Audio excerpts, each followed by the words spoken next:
Test 1. Section 1.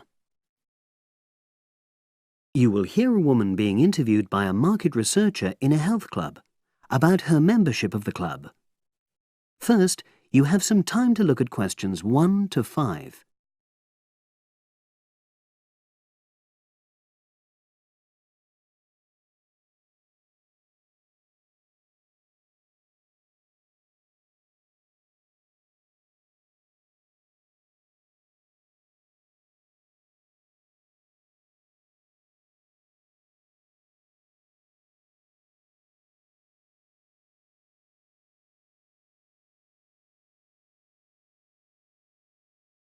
You will see that there is an example which has been done for you. On this occasion only, the conversation relating to this will be played first. Oh, excuse me. I wonder if you'd have the time to take part in some market research. What's it about? About this club and your experiences and opinions about being a member. It'll take less than 5 minutes. Oh, OK then, as long as it's quick. Can I start by taking your name? It's Selina Thompson. Is that Thompson? Yes. Okay, great. Thanks. The woman's name is Thompson, with a P. So Thompson has been written in the space. Now we shall begin. You should answer the questions as you listen, because you will not hear the recording a second time. Listen carefully and answer questions 1 to 5. Oh, excuse me. I wonder if you'd have the time to take part in some market research. What's it about? About this club and your experiences and opinions about being a member. It'll take less than 5 minutes. Oh, OK then, as long as it's quick. Can I start by taking your name? It's Selina Thompson. Is that Thompson? Yes. Okay, great. Thanks. And what do you do for a living? Well, I'm an accountant, but I'm between jobs at the moment. I understand. But that's the job I'll put down on the form. And would you mind my asking which age group you fall into? Below 30, 31 to 50, and above? Over 50, I think we can safely say. Great, thanks. And which type of membership do you have? Sorry, I'm not sure what you mean. Do you mean how long? No, is it a single-person membership? Oh, right, no, it's a family membership. Thanks. And how long have you been a member? Ooh, let me see. I was certainly here 5 years ago, and it was probably 2 to 3 years more than that. Shall I put down 8? Oh, I remember now. It's 9, definitely. Sorry. No problem. I've got that. And the last question in this first part is, what brought you to the club? Sorry? How did you find out about the club? Did you see any ads? Well, I did actually. But I have to say I wasn't really attracted to the club because of that. It was through word of mouth. So you were recommended by a friend? Actually, my doctor. I'd been suffering from high blood pressure, and he said the club was very supportive of people with that condition, so I signed up. Great, thanks. Before you hear the rest of the conversation, you have some time to look at questions 6 to 10.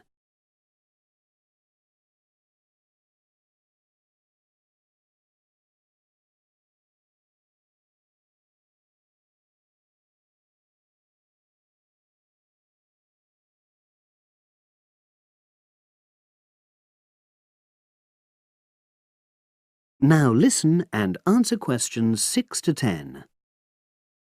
Now, for the second part of the form, I want to ask a bit more about your experience of the club. Sure. How often would you say you use the club? It varies enormously, depending on how busy I am. Of course. But on average, per month? I'd say it averages out at twice a week. OK, so 8 on average. Yeah, and 4 of those are aqua aerobics classes. That leads me to the next question. Would you say the swimming pool is the facility you make most use of? Fair to say that, yep. Right, thanks. And are there any facilities you don't use? One area I realise I've never used is the tennis courts. And there's one simple reason for that.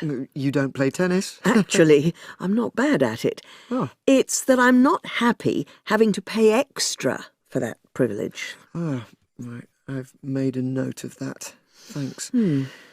Now, in the last section, are there any suggestions or recommendations you have for improvements to the club?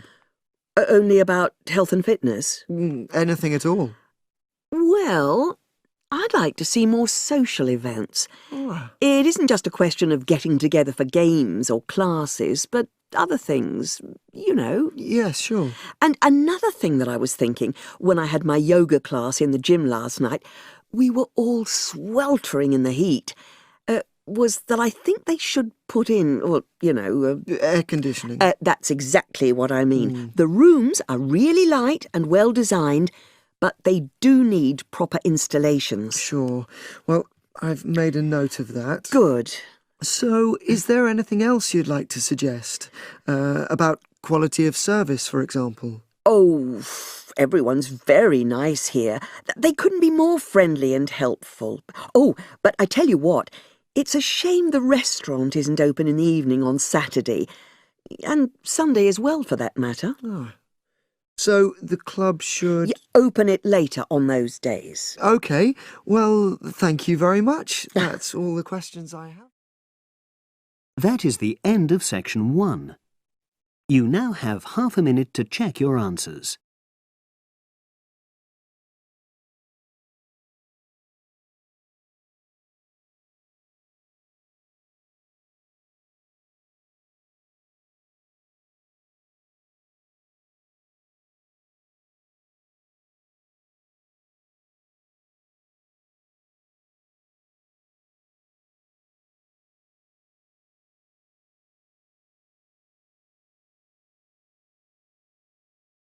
Now turn to section 2. Test 1, section 2. You will hear a trainer giving a talk to people who want to learn outdoor survival skills. First, you have some time to look at questions 11 to 16.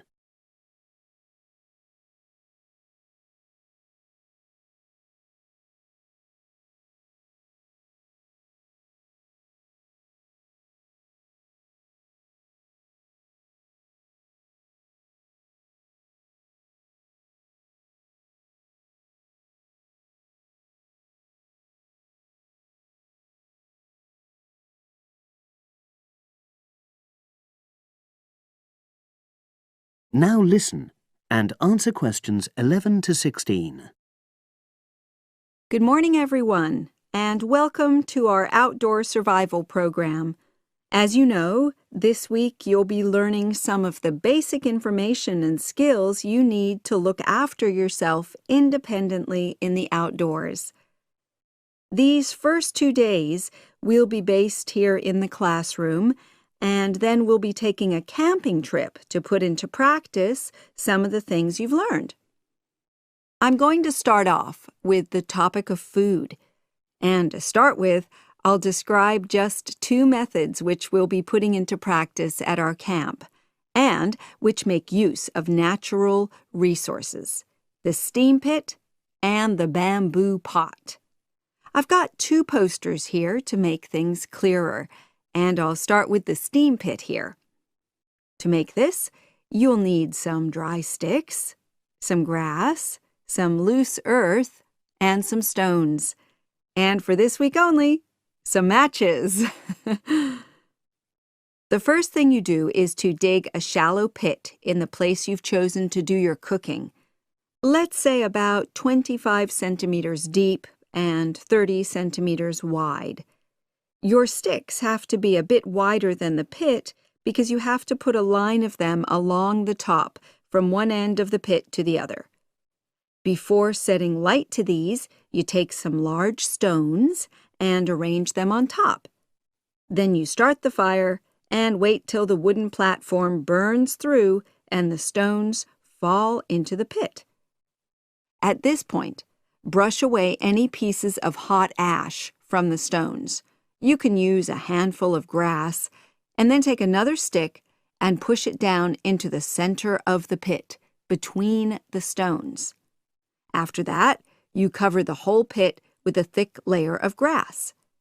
And then you can put your food on it, wrapped in more pieces of grass, like parcels. Finally, cover the whole thing with earth. You have to pat it firmly to seal the pit. Then all you have to do is take the stick out and pour a bit of water into the opening that it leaves. It should take about 4 hours for your food to cook, as it cooks slowly in the steam that's created inside the pit. Now you have some time to look at questions 17 to 20.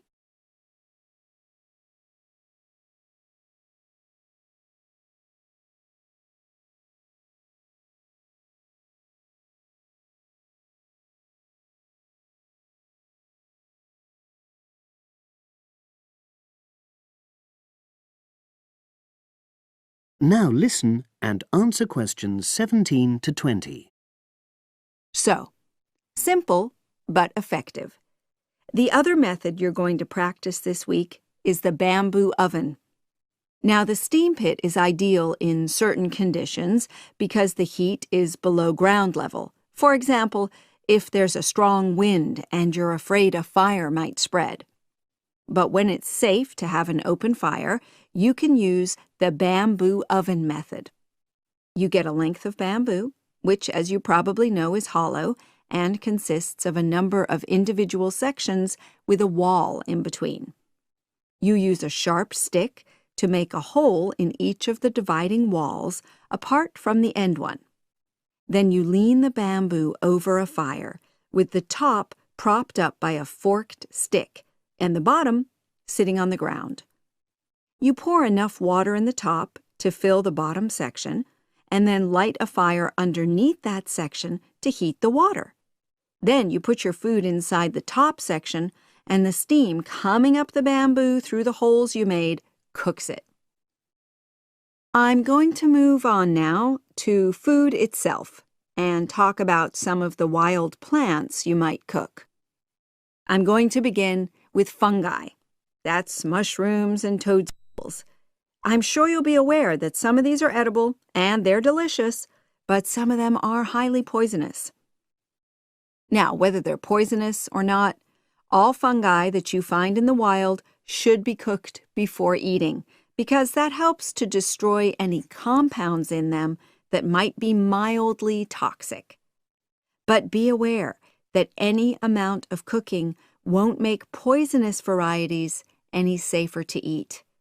Unless you can definitely identify a fungus, you should never eat it.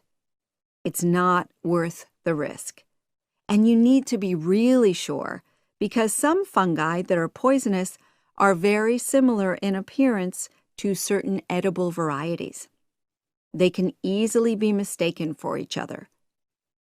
So, having said all that, fungi are delicious when they're freshly picked, and although they are only moderately nutritious, they do contain minerals which the body needs. I'll move on now to leafy plants, which are generally... That is the end of section 2. You now have half a minute to check your answers.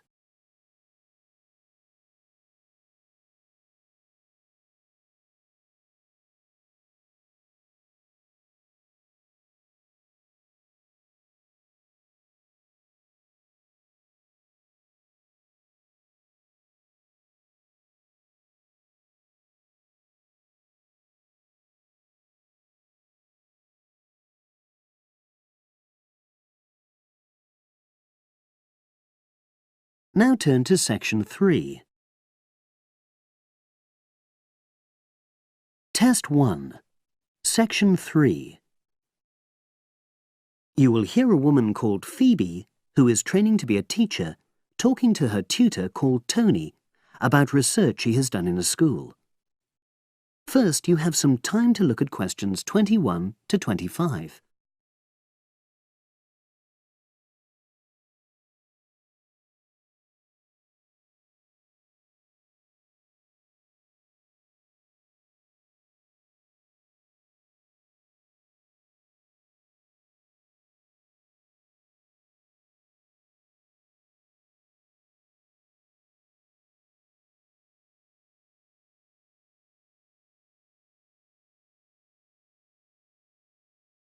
Now listen and answer questions 21 to 25.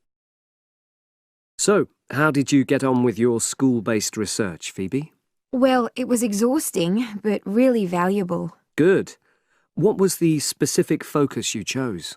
My title is Attitudes Towards Study Among 11 to 12-year-old Pupils. Right, and what made you choose that focus? Well, that's a bit difficult. Lots of my classmates decided on their focus really early on, mainly on the basis of what they thought would help in their future career, in their first year's teaching.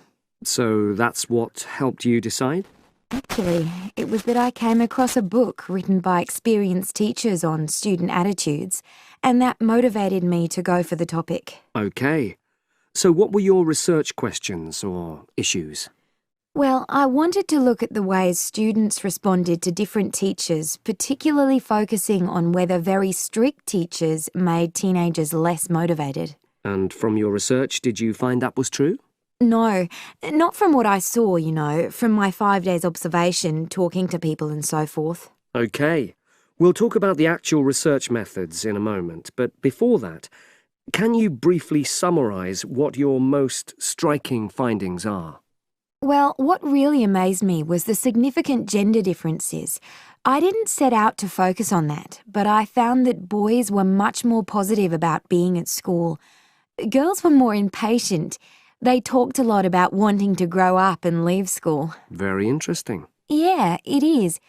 From doing the research, it was clear to me that you might start out to focus on one thing, but you pick up lots of unexpected insights. Right. Did you get any insights into teaching? Yes, certainly. I was doing a lot of observations of the way kids with very different abilities collaborate on certain tasks, help each other. And I began to realise that the lessons were developing in really unexpected ways. So what conclusion do you draw from that? Well, I know it's necessary for teachers to prepare lessons carefully, but it's great if they also allow lessons to go their own ways. Good point. Now, I'm really pleased to see you doing this. Analysing and drawing conclusions based on data. But surely this isn't proper data. Because it's derived from such small-scale research. Well, as long as you don't make grand claims for your findings, this data is entirely valid. I like the way you're already stepping back from the experience and thinking about what you've learned about research.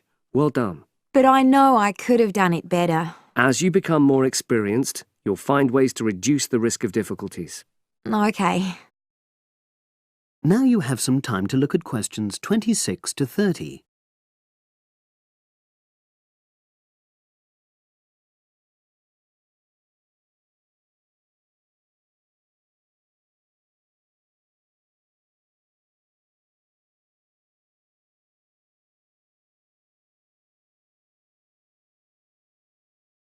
Now listen and answer questions 26 to 30.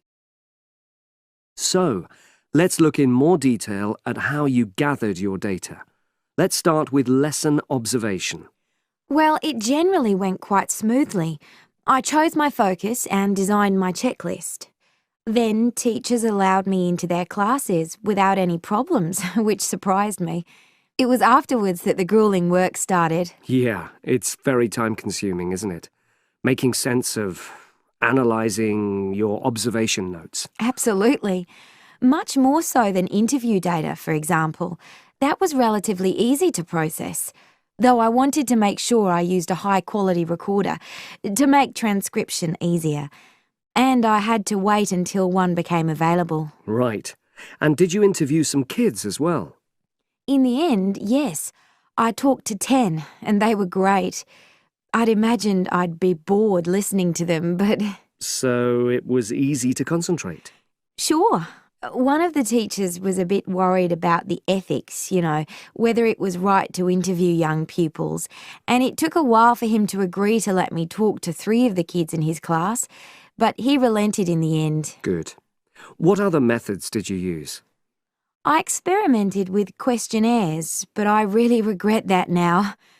I decided to share the work with another student, but we had such different agendas it ended up taking twice as long. That's a shame. It might be worth you reflecting on ways you might improve on that for future projects. You're right, yeah. OK. And the other thing I did was stills photography. I didn't take as many pictures as I'd hoped to. Lack of time? It's pretty easy just snapping away, but I wanted each snap to have a purpose, that would contribute to my research aims, and I found that difficult. Well, that's understandable, but remember... That is the end of section 3. You now have half a minute to check your answers.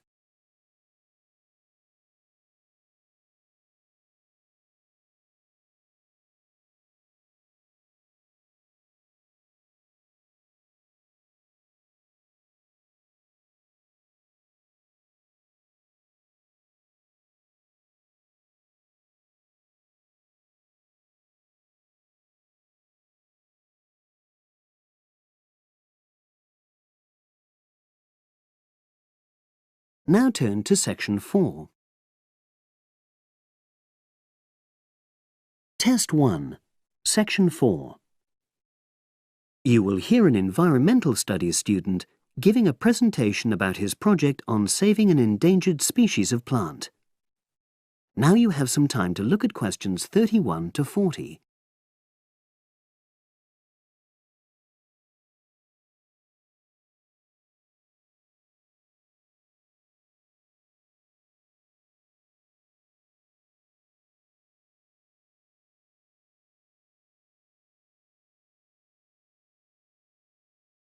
Now listen and answer questions 31 to 40. For my presentation, I'm going to summarise what I've found out about efforts to save one plant species, the juniper bush. It once flourished in Britain and throughout the world's temperate zones, but over the last few decades has declined considerably. Before I go on to explain the steps being taken to save it in England, let me start by looking at some background information and why the juniper has been so important in cultural as well as ecological terms, historically and in the present day. Firstly, I want to emphasise the fact that juniper is a very ancient plant. It has been discovered that it was actually amongst the first species of plants to establish itself in Britain in the period following the most recent Ice Age. And, as I say, it has a much valued place in British culture.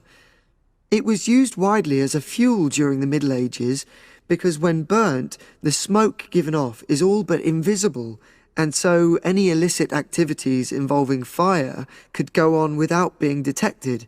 For example, cooking game hunted illegally. It also has valuable medicinal properties. Particularly during large epidemics, oils were extracted from the juniper wood and sprayed in the air to try to prevent the spread of infection in hospital wards. And these days, perhaps its most well-known use is in cuisine, cooking, where its berries are a much valued ingredient, used to flavour a variety of meat dishes and also drinks. Turning now to ecological issues, juniper bushes play an important role in supporting other living things. If juniper bushes are wiped out, this would radically affect many different insect and also fungus species. We simply cannot afford to let this species die out.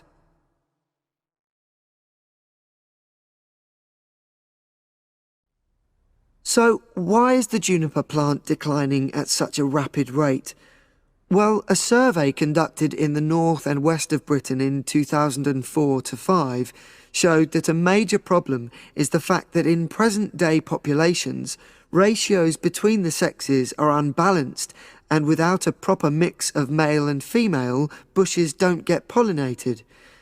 Also, the survey found that in a lot of these populations, the plants are the same age, so this means that bushes grow old and start to die at similar times, leading to swift extinction of whole populations. Now, the charity Plant Life is trying to do something to halt the decline in juniper species. It's currently trying out 2 new major salvage techniques, this time focusing on lowland regions of England. The first thing it's trying is to provide shelters for the seedlings in areas where juniper populations are fairly well established. These, of course, are designed to help protect the plants at their most vulnerable stage. A further measure is that in areas where colonies have all but died out, numbers are being bolstered by the planting of cuttings which have been taken from healthy bushes elsewhere. Now, I hope I've given a clear picture of the problems facing this culturally and ecologically valuable plant, and of the measures being taken by Plant Life to tackle them. If anyone has any questions, I'd be happy. That is the end of section 4. You now have half a minute to check your answers.